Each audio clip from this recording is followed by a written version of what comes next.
Hello friends, money to market के एक और वीडियो में आपका मैं स्वागत करता हूं। आज के वीडियो में एक बहुत इंटरेस्टिंग टॉपिक में डिस्कस करने वाला हूं। अगर आप स्टॉक मार्केट में इन्वेस्टेड है तो आपको आइडिया होगा कि इंडियन स्टॉक मार्केट पिछले 5 महीनों से लगातार गिर रहा है। बट क्या आपको पता है कि चाइनीज स्टॉक मार्केट पिछले कई महीनों से लगातार ऊपर और ऊपर जा रहा है। मैं आपको एक रिपोर्ट दिखाता हूँ जो कि 5 अक्टूबर 2024 को पब्लिश हुई थी मिंट में। तो ये रिपोर्ट कहती है कि हैंगसेंग जो कि एक प्रॉक्सी इंडेक्स है चाइनीज स्टॉक मार्केट का, वो पिछले 33% का रिटर्न दिया था उस समय 21 डेज में। आप इमेजिन कीजिए कि एक इंडेक्स 33% का रिटर्न शो कर रहा है 21 डेज में। ये एक एग्जांपल है, इससे आप समझ सकते हैं कि चाइनीज स्टॉक मार्केट में क्या चल रहा है। आपने एक चीज़ और न्यूज़ में सुनी होगी कि बाई चाइना सेल इंडिया का भी एक वेव चल रही है एफआईआईज के अंदर। तो इन सब टॉपिक्स को हम आज पूरे डिटेल में समझेंगे। मार्केट में ऐसा क्यों हो रहा है कि चाइनीज स्टॉक्स बढ़ रहे हैं और इंडियन स्टॉक्स लगातार गिर रहे हैं। हम आप कैसे अगर इन्वेस्ट करना चाहते हैं तो चाइना में हम कैसे इन्वेस्ट करते हैं, पूरा वीडियो पूरा ध्यान से समझिएगा। मैं बहुत डिटेल में समझाने वाला हूँ। सबसे पहले उसके लिए हम यहाँ पे हैंगसेंग और निफ्टी को यहाँ कंपैरिजन कर रहे हैं। तो आप इस चार्ट से क्लियरली देख सकते हैं कि हमारा निफ्टी स्ट्रॉन्ग डाउन ट्रेंड में है पिछले 5 महीनों से। वहीं पर हैंगसेंग इंडेक्स जो है, जो जैसा कि मैंने बताया कि ये हांगकांग में लिस्टेड एक इंडेक्स है जो कि चाइनीज स्टॉक मार्केट में मिमिक करता है। वो एक स्ट्रॉन्ग अप ट्रेंड शो कर रहा है और हायर हाइज बना रहा है। यहाँ पे मैंने एक निफ्टी और हैंगसेंग का जो रिटर्न है पिछले कुछ दिनों का मैंने यहाँ कंपैरिजन किया है आपके लिए। तो पिछले 2 मंथ में हैंगसेंग इंडेक्स जो है 30% का उसने रिटर्न दिया। हैंगसेंग इंडेक्स की मैं बात यहाँ कर रहा हूँ, ध्यान दीजिएगा। निफ्टी ने उतने ही दिनों में लास्ट 2 मंथ्स में -10% का रिटर्न दिया। और अगर लॉन्ग टर्म की हम बात करें तो 40% का रिटर्न दिया है पिछले 4 महीने में हैंगसेंग इंडेक्स ने, जबकि -20% का रिटर्न दिया है निफ्टी ने। यहाँ पर आप देखेंगे स्ट्रॉन्ग डाइवर्जेंस है दोनों ही इंडेक्सेस में। ये बात तो हमको समझ में आ गई कि चाइना का स्टॉक मार्केट बढ़ रहा है, बट इसके पीछे क्या रीजंस हैं समझेंगे। ऐसा क्यों है कि ट्रंप के टैरिफ लगाने के बावजूद भी चाइना का जो स्टॉक मार्केट है कंटिन्यूस ऊपर जा रहा है।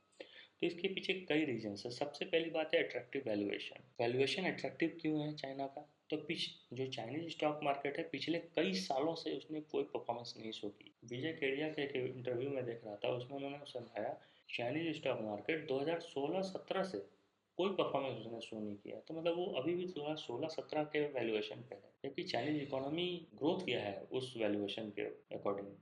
सो अंडर वैल्यूड है चाइनीज स्टॉक मार्केट। तो ये एक रीजन है कि बहुत बड़े अमाउंट में एफआईआईज ने बाइंग करी है यहाँ पर और इंडिया को वहीं पे सेल किया है। क्यों? क्योंकि इंडिया के जो स्टॉक मार्केट है वो पिछले कई महीनों से काफ़ी ओवर वैल्यूड हो गया। इसके अलावा चाइनीज गवर्नमेंट ने बहुत बड़ा स्टिमुलस अनाउंस किया था अक्टूबर के आसपास। स्टिमुलस देने से क्या हुआ कि चाइनीज इकोनॉमी में अचानक से बहुत ग्रोथ आने की बात होने लगी कि चाइनीज इकोनॉमी अच्छा करेगी नेक्स्ट कई सालों तक। इसके अलावा टेक्नोलॉजी फ्रंट पे डीप सीक आने से, डीप सीक एक जीपीटी मॉडल है, टेक्नोलॉजी डोमिनेंस आ गया अचानक से चाइना का पूरे वर्ल्ड में।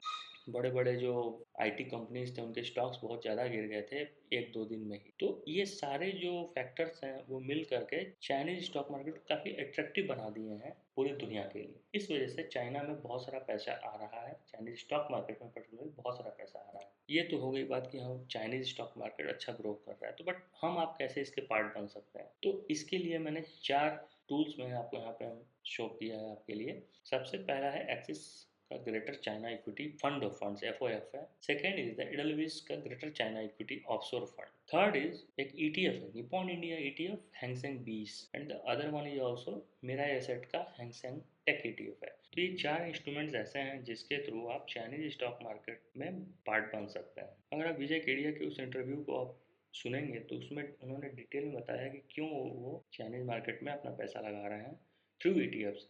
सो बहुत इंटरेस्टिंग एक कन्वर्सेशन था उनका। तो आप डेफिनेटली जाके उसको चेकआउट कीजिए उस वीडियो को। श्योर, वन बाय वन हम इन चारों इंस्ट्रूमेंट्स को डिस्कस करेंगे।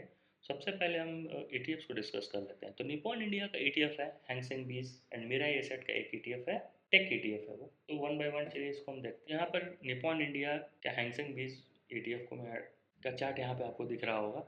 ये मेरा फेवरेट इंस्ट्रूमेंट है इन चारों में से और मैं पर्टिकुलरली इसमें इन्वेस्ट कर रहा हूँ। इसकी मैंने डिटेल में स्टडी की है और मुझे बहुत पसंद आया। तो यहाँ पे अगर आप फंड रिटर्न को चेक करेंगे तो पिछले 3 और 6 महीने में, एक साल में बहुत ही हैंडसम रिटर्न दिए हैं इस ईटीएफ ने। और इतना रिटर्न देने के बाद भी अभी बहुत सारी अपॉर्चुनिटी बची हुई है चाइनीज़ मार्केट में। इसलिए वजह से अगर आप इन्वेस्टमेंट अभी भी करेंगे तो आप बहुत ज़्यादा ओवर वैल्यूड एसेट नहीं खरीद रहे होंगे। ऐसा मैं क्यों बोल रहा हूँ, क्योंकि आप पोर्टफोलियो के पी रेशियो को ध्यान से समझिए। 10.79 का पी रेशियो मेंटेन कर रहा है, जबकि चाइनीज स्टॉक मार्केट का जो एवरेज पी है वो 13-14 के आसपास रहता है। तो बहुत ज़्यादा आप ओवर वैल्यूड एसेट में बिल्कुल भी इन्वेस्ट नहीं कर रहे हैं। अभी भी बहुत सारी अपॉर्चुनिटी बची हुई है। एवीएम 759 करोड़ का है, डिसेंट है। एक्सपेंस रेशियो थोड़ा महंगा है क्योंकि एक ईटीएफ है।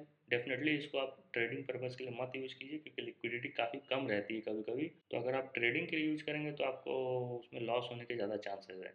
बट लॉन्ग टर्म इन्वेस्टमेंट के लिए 6 मंथ, 8 मंथ्स, 12 मंथ्स के लिए ये एक अच्छा इंस्ट्रूमेंट है। नेक्स्ट हम डिस्कस करेंगे मीरा एसेट का हैंगसेंग टेक ईटीएफ। ये ईटीएफ जो particularly tech component of Hang Seng index है उसको फॉलो करता है। इस फंड का रिटर्न आप पिछले 1 साल में देखिए 90% का इसने रिटर्न दिया है। ये सारी चीज़ें आपको इतनी डिटेल में तो किसी दूसरे चैनल पर मुझे नहीं लगता अवेलेबल है।